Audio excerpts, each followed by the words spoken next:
Você já sentiu que a queima precisava controlar todos os detalhes ao seu redor? Esse sentimento de que o mundo deve funcionar exatamente como você diz, quando você diz, porque você diz. Se algo dentro de você se mexer quando ouve isso, como agora, porque o que vou lhe dizer hoje pode mudar sua vida para sempre. Vamos juntos nesta jornada que ninguém ousa contar. 6 pessoas que pensavam que eram absolutas, que pensavam que seu controle era inabalável, que nunca imaginou que sua própria obsessão se tornaria seu executor. Não estou falando de pessoas más, estou falando de pessoas como você e como eu, que um dia elas acordaram convencidas de que o mundo precisava de sua supervisão constante. Mas há algo que eles não sabiam, algo que eles descobriram tarde demais. Quando você vive obcecado em controlar tudo o que o rodeia, no final, a única coisa que você não pode controlar é o seu próprio destino. Cada uma dessas histórias é um espelho brutal, onde você verá seus próprios impulsos de controle refletidos, aquela voz interna que sussurra para você que você conhece melhor do que todos os outros como as coisas devem ser. Prepare-se para uma viagem que mostrará até que ponto a necessidade de estar sempre certa pode levar. Patricia Williams tinha 42 anos quando decidiu que o mundo precisava de sua justiça particular. Todas as manhãs, ele acordava com esse sentimento familiar no peito, aquela certeza inabalável de que ela era a única pessoa em seu bairro que realmente entendeu como as regras sociais funcionam.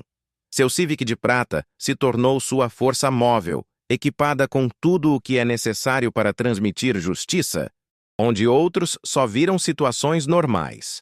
A luva compostada de regulamentos de estacionamento impresso, uma fita profissional e um caderno cheio de escritórios repetidos de criminosos repetidos. Patrícia documentou mais de 30 confrontos com vizinhos, lojas de lojas estranhas e completo. Sua associação de bairro recebeu tantas queixas sobre seu comportamento de confronto que um aviso formal havia sido enviado a ele. Mas Patrícia não o viu como assédio. Eu vi isso como um serviço público. Naquele 14º de julho, terça-feira, o Texas Sun atingiu implacavelmente o asfalto do shopping alvo em plano.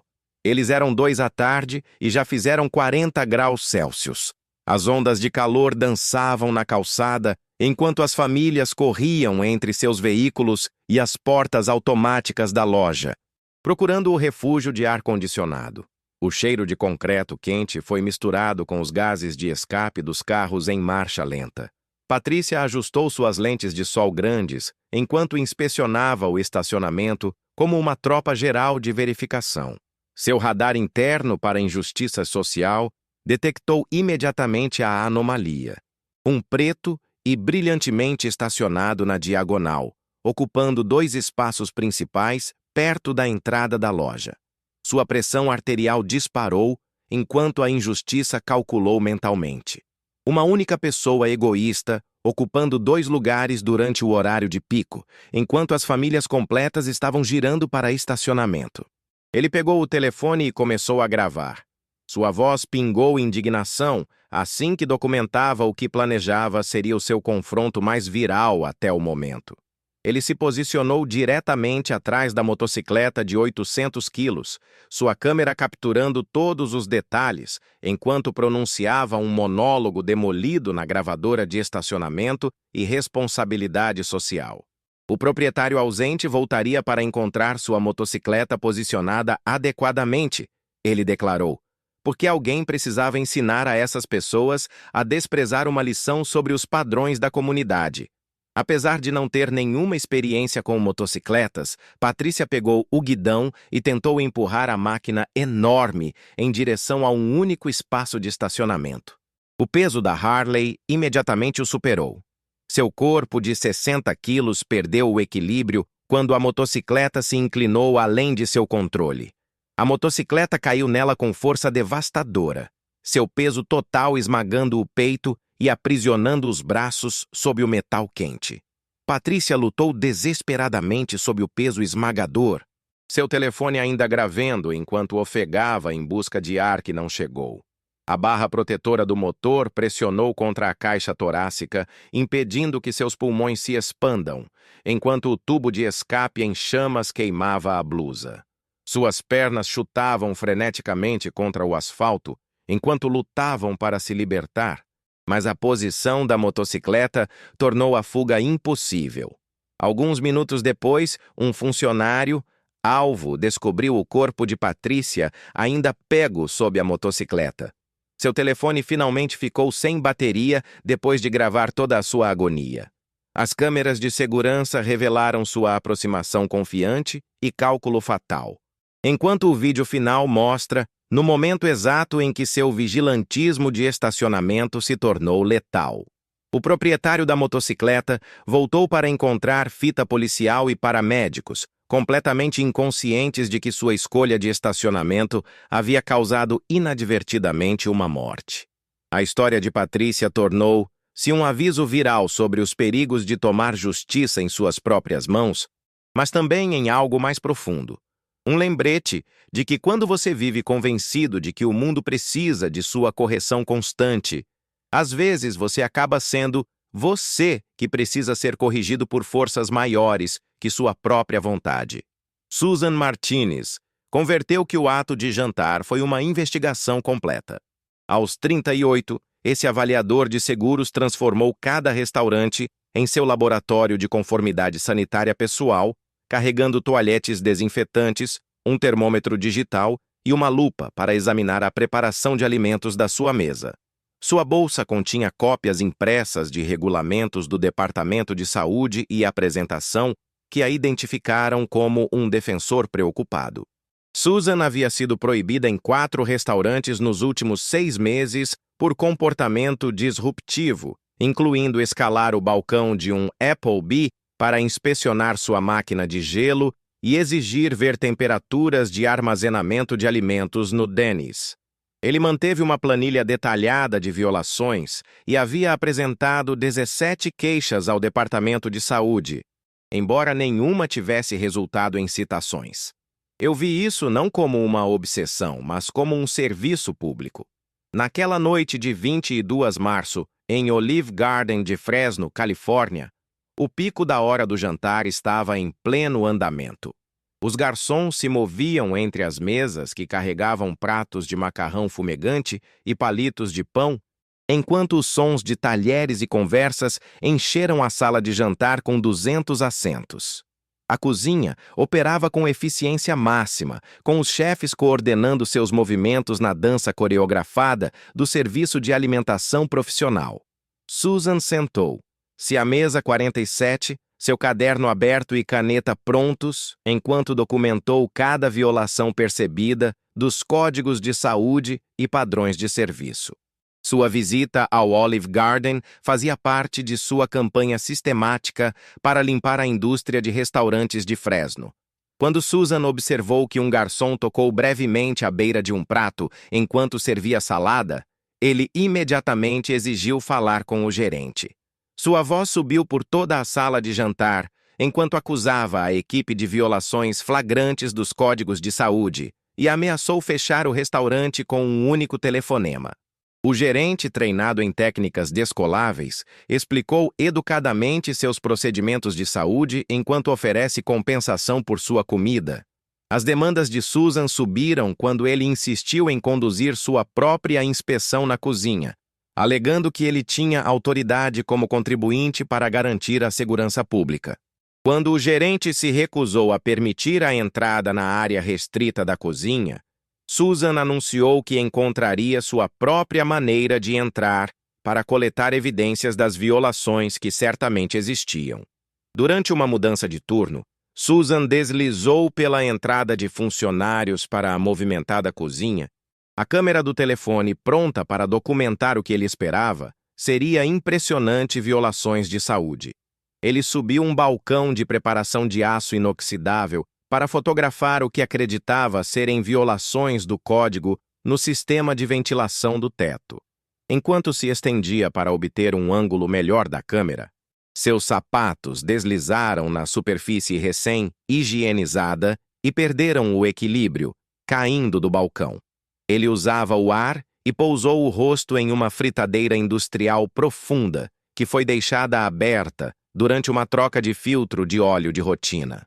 O óleo fervente, a 175 graus Celsius, cobria a parte superior do corpo enquanto gritava agonizando. O som ecoando por toda a cozinha enquanto a equipe correu para retirá-lo. As queimaduras cobriam mais de 60% do corpo e os vapores superaquecidos danificaram severamente suas vias aéreas. Os paramédicos chegaram em 6 minutos, mas as feridas de Susan estavam além do tratamento. Ele morreu no Centro Médico Regional da comunidade. 3 horas depois, seu telefone continha dezenas de fotos de operações normais da cozinha que haviam sido mal interpretadas como violações. O restaurante foi temporariamente fechado durante a investigação, que concluiu que Susan havia entrado ilegalmente em uma área restrita e causou sua própria morte por meio de comportamento imprudente. A história dele se tornou um lembrete de que, quando você vive obcecado em encontrar problemas onde não há, às vezes você acaba criando o maior problema de todos, aquele que você não pode resolver porque você não está mais aqui para enfrentar. Margaret Thompson saiu de sua casa com ar-condicionado às 2 da tarde, armado com uma fita, regra e um bloco de multas que se tornaram armas escolhidas. Aos 45 anos, esse membro do Conselho da Associação de Proprietários havia se auto-ferido como oficial de inscrição não oficial da vizinhança, realizando patrulhas diárias com a intensidade de uma inspeção militar.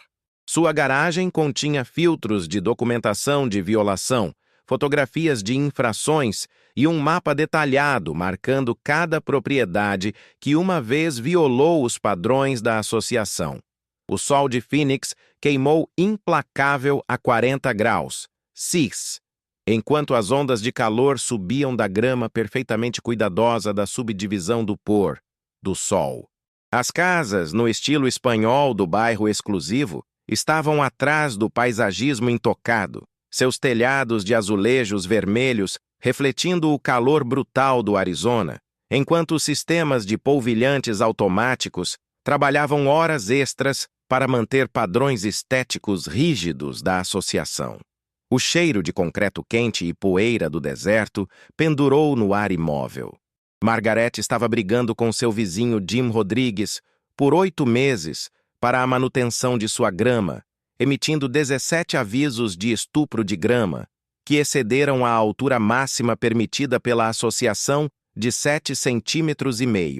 Ele havia comprado ferramentas profissionais de paisagismo para garantir que suas medidas fossem legalmente defensáveis e ameaçaram Jim com multas diárias por $50 até que sua grama cumpriu os padrões da comunidade.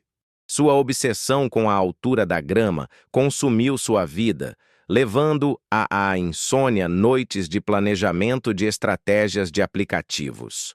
Aquela tarde de abraços apresentou a oportunidade perfeita para construir seu caso contra Jim enquanto ele estava no trabalho. Margaret estava monitorando seu cronograma de irrigação e sabia que a grama estaria no ponto mais alto após o ciclo da irrigação matinal. Planejou documentar cada lâmina que excede os regulamentos, criando um caso irrefutável para o Conselho de Administração da Associação, programada para a semana seguinte.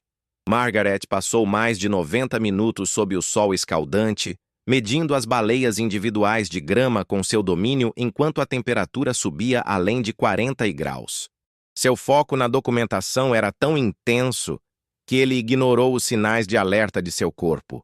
A tontura, a náusea e a confusão que indicavam exaustão perigosa pelo calor. O suor pingou seu rosto enquanto ele se arrastava na grama de Jim, seu caderno se enchendo de medições precisas que ele finalmente acreditava que terminaria sua disputa. Quando sua temperatura corporal central atingiu 40 graus, Margaret estava desorientada, mas continuou seu trabalho crucial de medição de grama. Ele desabou de bruços na mesma grama que ele estava monitorando obsessivamente, sua fita medida ainda apertada na mão, enquanto o tiroteio desligou seus órgãos vitais. Sua temperatura corporal disparou a 42 graus enquanto estava inconsciente sobre a grama de 8 centímetros que seus pensamentos haviam consumido por meses. Jim descobriu o corpo de Margaret quando voltou do trabalho às 6 da tarde, ligando imediatamente para o 911, apesar de sua disputa contínua. Os paramédicos a declararam mortos por insolação, com seus avisos de estupro espalhados pelo corpo como confete. O conselho da associação foi forçado a reconhecer que Margaret não tinha autoridade legal para conduzir as inspeções de propriedades, e sua morte levou a mudanças políticas, exigindo que os membros do conselho trabalhem em pares e evitem condições climáticas extremas. A ironia era quase poética. Uma mulher que havia dedicado meses de sua vida a medir obsessivamente cada milímetro da grama de seu vizinho, acabou morrendo na mesma grama que a atormentava tanto. Sua história se tornou um aviso sobre os perigos de permitir que o controle se tornasse uma obsessão que consome não apenas seu tempo e energia, mas também sua capacidade de reconhecer quando sua própria vida está em perigo. Margaret estava tão focada em controlar o mundo exterior que perdeu completamente o controle do mundo interior, seu próprio corpo gritando por ajuda. Linda Davis empurrou seu carrinho de compras transbordando para a caixa registradora, seguida por 3 carrinhos adicionais que ela posicionou estrategicamente por toda a loja durante sua expedição de 6 horas de compras. Aos 39 anos, esse contador de bancos da parte do mundo transformou o cupômer extremo em uma obsessão completa, gastando mais de 40 horas por semana, organizando ofertas e PLA netting viagens de compras que ele documentou em seu blog. Sua mesa de jantar havia sido convertida em um centro de comando de cupons com sistemas de arquivos que impressionariam os contadores corporativos. Linda havia sido proibida em outros 3 locais do Walmart para comportamentos agressivos durante disputas de cupons, incluindo um confronto de 2 horas sobre cupons de fabricante expirado e uma briga física com um caixa que questionou a autenticidade de seus cupons. Ele carregava uma pasta de 3 rings, contendo 847 cupons para a viagem de hoje, organizada pela categoria de produto e data de validade, na esperança de pagar menos de $50 por mais de $2.000 em mercadorias. Seu marido ameaçou o divórcio 2 vezes por sua obsessão por cupons, principalmente depois que ela transformou o quarto de hóspedes em uma instalação de armazenamento para seu inventário.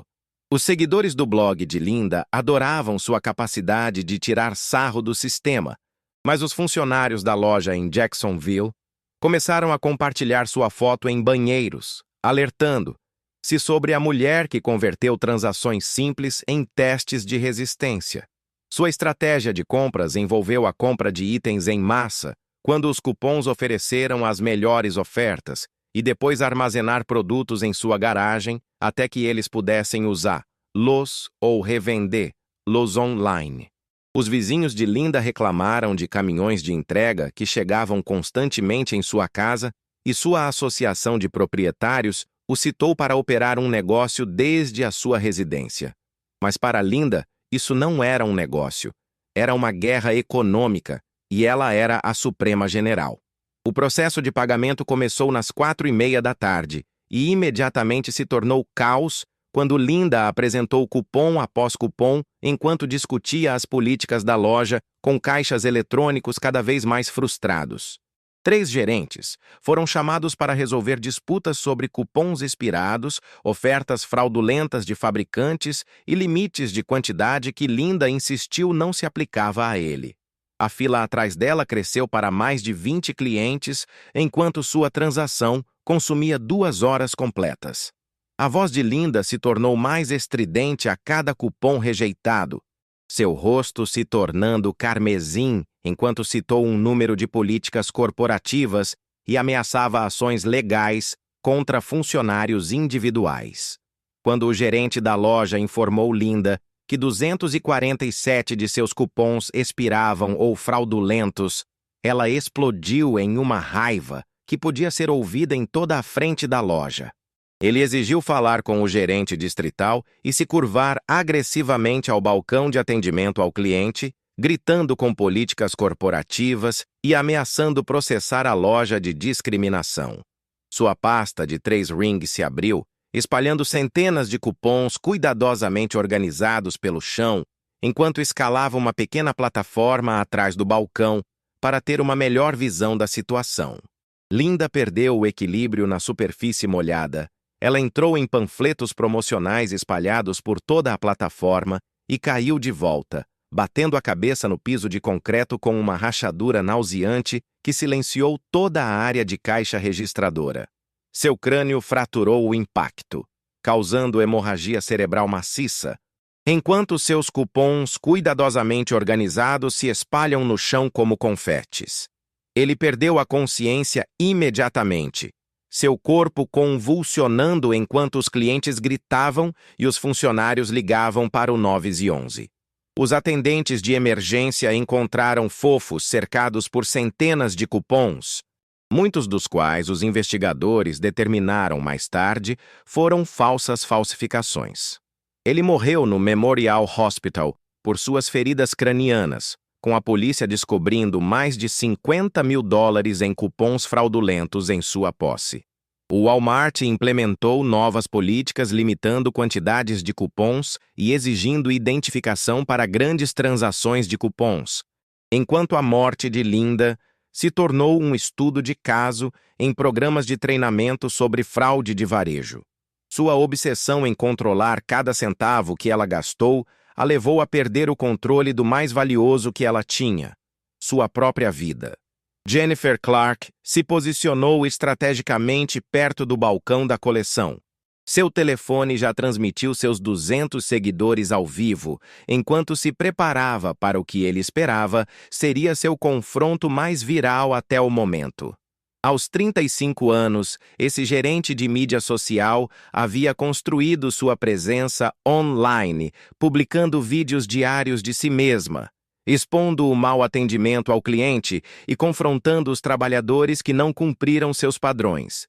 Sua conta no Instagram apresentou dezenas de vídeos mostrando seus funcionários de salários mínimos, enquanto seus seguidores a incentivaram nos comentários. Jennifer R. desenvolveu uma abordagem sistemática para criar conteúdo viral, encomendando deliberadamente bebidas personalizadas complicadas e depois subindo pequenos erros em grandes confrontos. Ele carregou uma luz de anel e uma viagem telefônica para garantir filmagens de qualidade profissional de seus colapsos públicos, tratando cada incidente como uma ação cuidadosamente coreografada, projetada para gerar o máximo engajamento e indignação. Para ela, cada funcionário de atendimento ao cliente era um conteúdo em potencial, cada erro de trampolim para a viralidade. A Starbucks, original em Pike Place, em Seattle, zumbiu com sua mistura habitual de turistas e entusiastas de café. As paredes de tijolos expostas e acessórios vintage da cafeteria histórica criaram uma atmosfera autêntica, enquanto os baristas trabalhavam atrás do balcão curvo, preparando bebidas para clientes que se alinhavam para experimentar o local de nascimento do império global do café.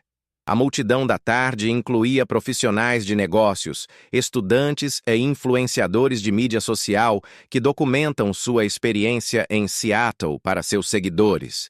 Sua ordem complicada, um café com leite de baunilha magro gelado com leite de aveia, espuma extra, gelo claro, 2 bombas de baunilha sem açúcar e poeira de canela, havia sido preparada por uma barista adolescente nervosa que acidentalmente usava xarope de baunilha regular em vez de açúcar.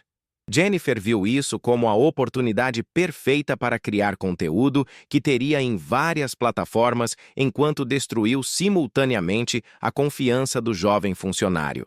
Jennifer entrou em uma cadeira de madeira e depois em uma pequena mesa de café para obter o ângulo perfeito da câmera, enquanto transmitia sua diatribe com padrões inaceitáveis de serviço para seu crescente público.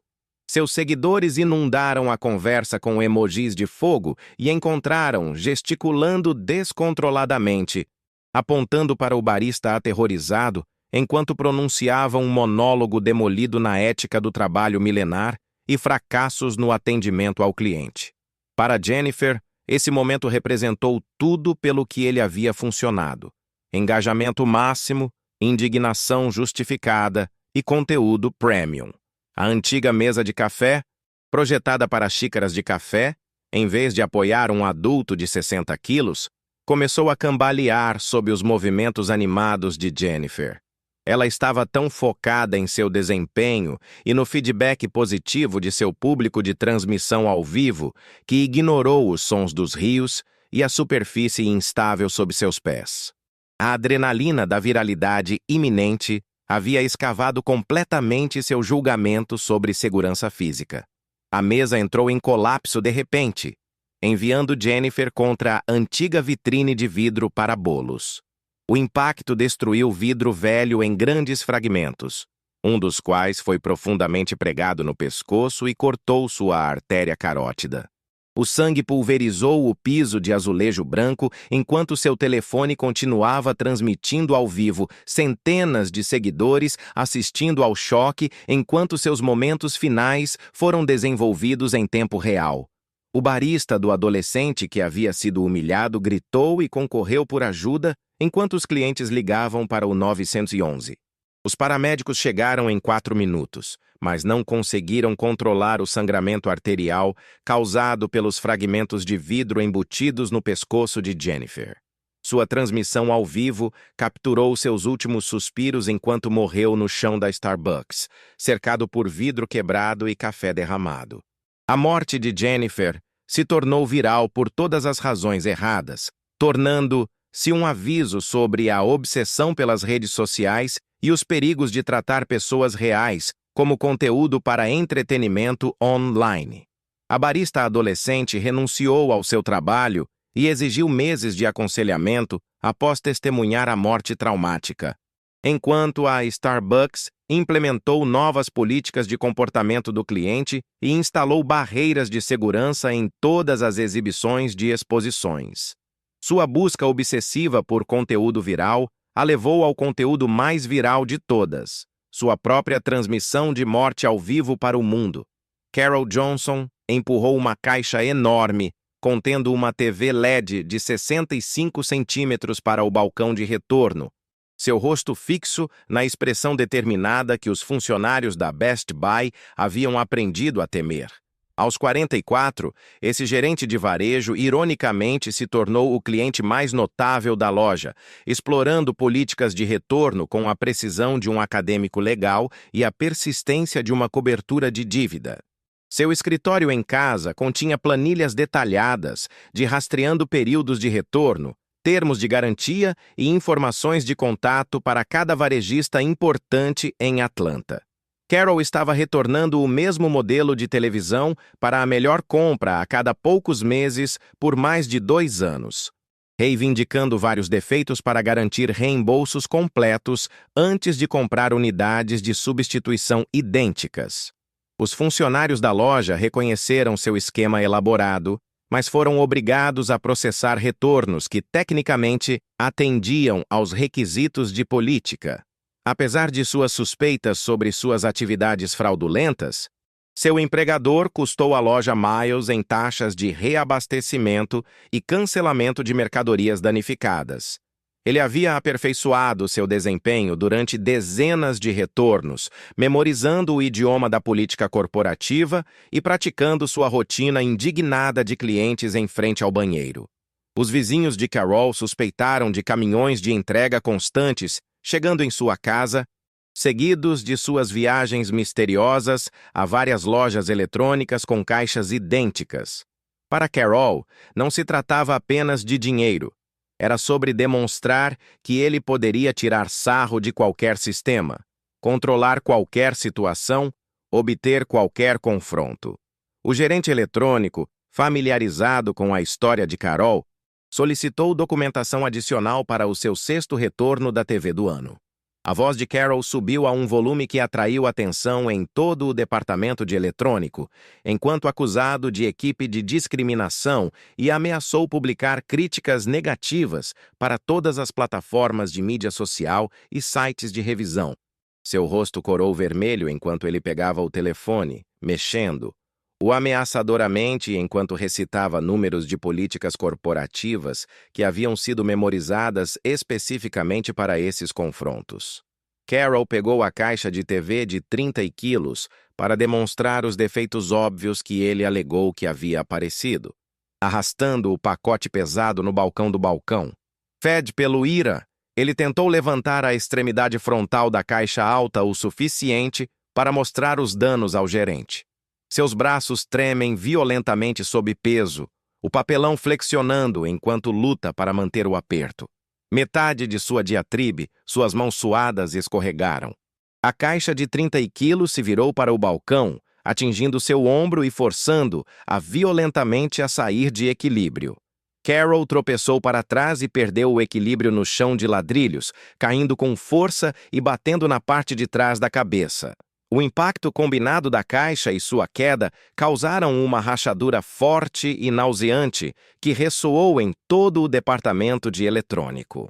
Ele estava imóvel, seus braços involuntariamente. A queda fraturou suas vértebras cervicais e danificou severamente sua medula espinhal, deixando-o incapaz de respirar por conta própria.